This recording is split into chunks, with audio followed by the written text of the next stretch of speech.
no? Oh, sigurado magugustuhan mo yan. To.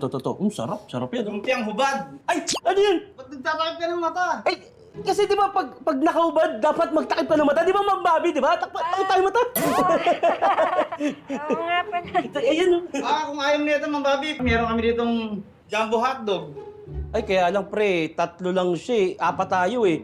Ay, Boss Tonyo, buksan na namin yung rep mo ha. Ready na Para namin, ano, boss. para makapag-ready pa kami ng iba. Tara, pare, tingin tayo. Natin yan. Ito. Ano ba meron dito? Ay, ayun! Ito, Ma'am Bobby, gusto mo ng sarap to? Cheese dog ni Boss Tonyo. Ay, ang sarap niya. Cheese dog. Sa loob yan, oh. Ma'am Bobby, meron din dito yung skinless. So, ay, ang taba nito. Mamula-mula din, oh. Ito, sigurado magugustuhan mo to, Ma'am Bobby. Putlong ni Sir Tonyo. Ay, ang haba! Ang haba! Ayan. Oh, okay na to. Okay na to. Sige. Wala kayo makialam dyan, ano ba? Alin na kayo dito. Ay, sure Okay na kayo? to. Ito. Boss Tonyo, yung puputi ng itlog mo, ha? Masarap kaya yun. Ayaw niyo talaga? Pero may nakita pa ako dun isa, boss, eh. Yung itlog niyo dun, yung pula. Parang pwede yun sa sinangag, no? Maalat ba yun? Okay na yung plain itlog na maalat. Okay na to. Hindi na.